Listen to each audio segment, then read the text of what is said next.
Bonjour Carole. Bonjour. Alors dans une vidéo précédente où tu parlais du couple sacré, tu as parlé d'une levée de voile en fait, Oui. qui permet à l'autre, à la personne de rencontrer ce que tu appelles son autre. Tu en parles dans ton livre Marie-Madeleine. Alors en fait, c'est juste on demande au divin de nous libérer les voiles et voilà, c'est tout quoi. Et ça se passe comme ça ou il y a un autre travail à faire sur soi pour arriver à ça? Alors, en tout cas,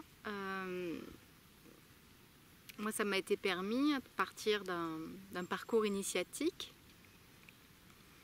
Parce qu'effectivement, lever les voiles, se rapprocher de soi, aller vers l'unité, il y a une prise de conscience, des choses à faire évoluer en nous, à épurer, et en priorité la guérison.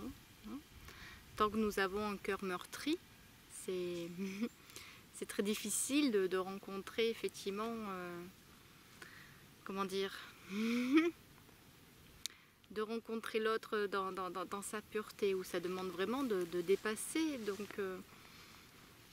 Donc l'idée pour pouvoir effectivement atteindre quelque chose d'autre, c'est de guérir de nos souffrances. Et quand la guérison de nos souffrances est accomplie, quand il y a quelque chose qui a été alchimisé dans notre corps, du coup, il y a une transformation de fait qui se manifeste.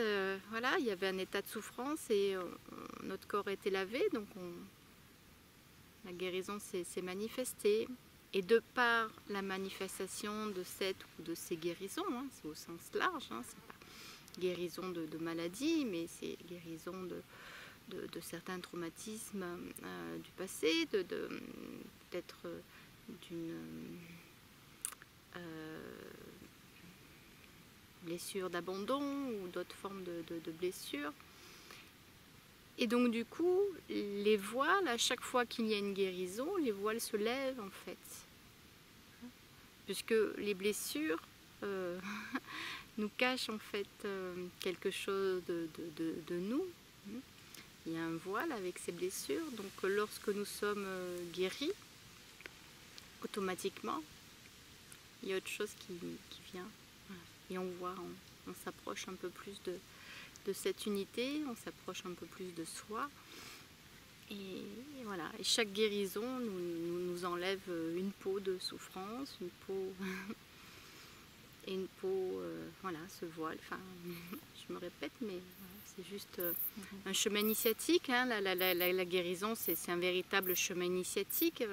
Mais en tout cas, je ne pense pas qu'on puisse échapper à ce chemin initiatique. Alors évidemment, on peut pratiquer de certaines méthodes de méditation pour rentrer comment dire, dans une perfection, pour mettre notre corps et notre esprit dans une certaine disposition et que les guérisons et que voilà, l'éveil se manifeste. Donc ça c'est une voie possible, mais en tout cas pour moi la plus grande beauté c'est quand effectivement la guérison arrive au détour de chemin, c'est quand à un moment donné il y a quelque chose qui s'ouvre et qui se manifeste, et ça il y a que le divin ou la vie pour opérer cette alchimie. Donc il y a quelque chose de l'ordre du mystère qui s'opère lorsqu'on aborde cette vie initiatique et qu'on se donne entièrement. Évidemment, si on veut guérir, c'est pas, voilà, on peut aller en tâtonnement, certains thérapeutes et tout ça, mais en fait, c'est vraiment de se donner à la vie.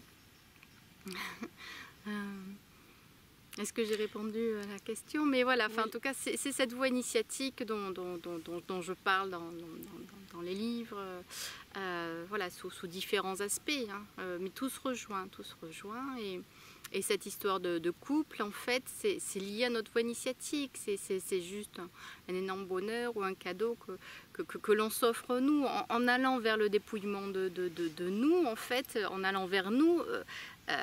Il y a quelque chose de merveilleux et d'incroyable qui voilà, c'est tout qui nous est offert, c'est tout qui nous est offert. Donc effectivement, et dans ce tout, il y a nous, mais il y a aussi cette relation à l'autre et aux autres qui s'animent différemment. Donc du coup, avec l'amoureux ou l'amoureuse, enfin, voilà, c'est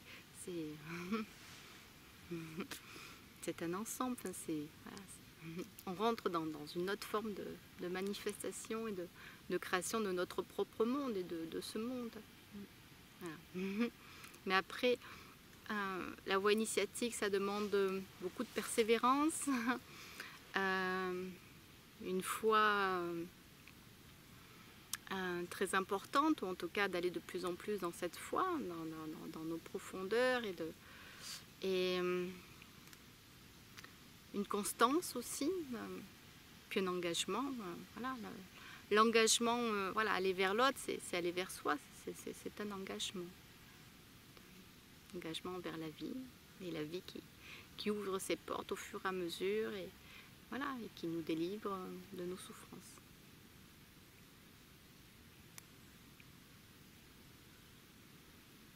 Il arrive parfois que dans une rencontre, l'un des deux, dans le homme ou femme, en fait, ne soit pas conscient exactement de ce qui se passe, et du coup, que faire en fait quand on se rend compte qu'on a, oui, on a rencontré la bonne personne, mais en fait l'autre ne s'en rend pas compte, il est dans un, oui, dans une forme d'inconscience, dans une forme de... Bon, qu'est-ce qu'on peut faire à ce moment-là? Je veux dire, on peut juste travailler sur soi et laisser les choses se faire. Enfin, qu'est-ce que... Bah, là, on ne peut rien faire. La vie de l'autre ne nous appartient pas. Notre propre vie ne nous appartient pas. Comme je l'ai dit dans les livres de Marie-Madeleine, où j'explique tout ce cheminement. Comment dire, la rencontre de l'autre, c'est la rencontre d'une autre conscience.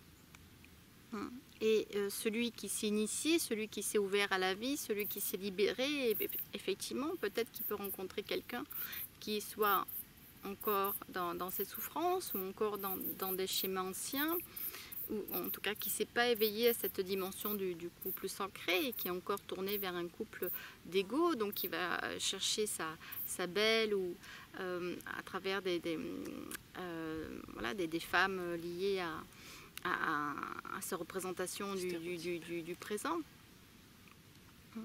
Donc là, c'est peut-être juste d'aller plus en amour quand on s'aperçoit de ça, encore plus en amour.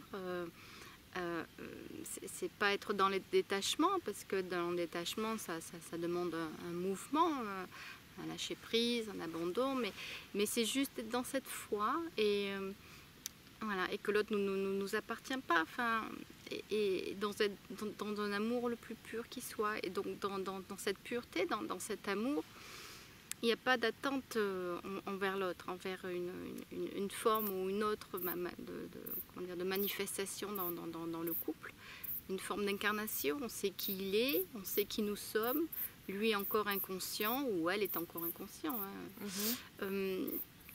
Mais peu importe, on est vraiment dans un très très grand respect de soi, et donc du coup un très très grand respect de l'autre.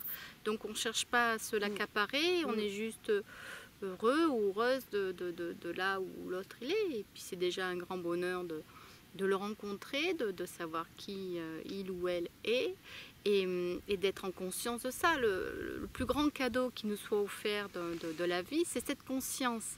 Voilà, c'est d'être en conscience. Voilà, quand on est en conscience, on peut vraiment se délecter de tout ce bonheur, de toute cette joie, enfin, voilà, de ce que la vie nous offre. Donc ça, c'est déjà immense. Voilà, donc à partir de cette dimension qui nous semble tellement immense, il n'y a plus d'attachement, en tout cas sur une forme figée du couple. La difficulté peut-être dans l'ego, dans ces couples-là, c'est qu'on fige la relation, on fige le couple, on fige une représentation, on fige un schéma, et effectivement c'est très difficile et très délicat d'en sortir, mais là voilà, rien n'est figé, on est juste dans cet amour, dans cette émanation, et peu importe l'autre où il en est, enfin voilà, on n'est plus du tout dans ces représentations d'accaparement, juste Une très grande douceur.